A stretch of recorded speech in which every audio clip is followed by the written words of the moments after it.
ఓం నమస్తే. ఆత్మీయులకు దేవదేవుని ఆశీస్సులు.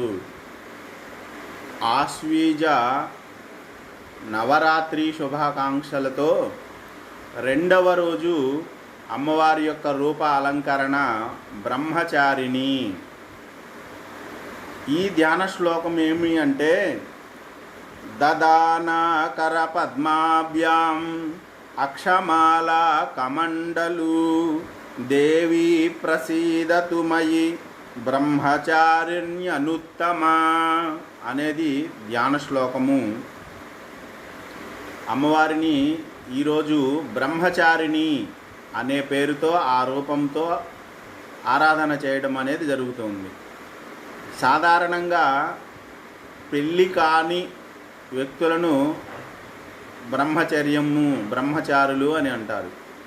పురుషులను అయితే బ్రహ్మచారి అని, స్త్రీలను అయితే బ్రహ్మచారిణి అని లేదా కన్యా యువతి అని పిలుస్తారు. నిజానికి ఆత్మ సాధన విషయంలో ఈ బ్రహ్మచర్యం అనే పదానికి విశేషమైన అర్థం ఉంది. అదేమంటే, బ్రహ్మముతో చరించటము ఏదైతే ఉందో అది బ్రహ్మచర్యము. నిరంతరము పరమాత్మతో జీవాత్మ ఏకత్వ స్థితిలో ఉండడము ఏదైతే ఉందో అది బ్రహ్మచర్యము. బ్రహ్మముతో కలిసి చరించటము లేదా నడవడము ఇది బ్రహ్మచర్యము. ఇక్కడ బ్రహ్మచారిణి అని అమ్మవారు ప్రకృతి స్వరూపిణి కాబట్టి స్త్రీలింగ నామంతో చెప్పారు బ్రహ్మచారిణి అని. దానికి ఒక విశేషం ఏంటంటే అనుత్తమ. బ్రహ్మచారిణిలలో ఈవిడ అతి ఉత్తమమైన స్త్రీ అని చెప్పబడి ఉన్నది.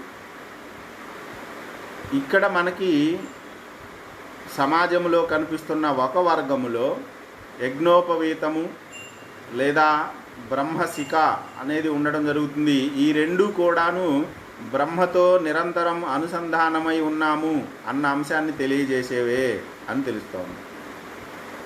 బ్రహ్మచర్యములో మనము ధర్మాన్ని సాధించాలి, వేద విజ్ఞానాన్ని ఆపై ఆత్మజ్ఞానాన్ని సంపాదించిన మీదటనే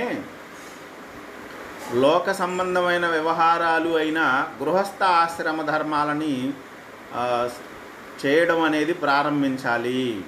బ్రహ్మచర్యములో బ్రహ్మమును అందుకోవాలి అనేదే అసలైన అంతరార్థము. కనుక అమ్మవారు అనుసంధానం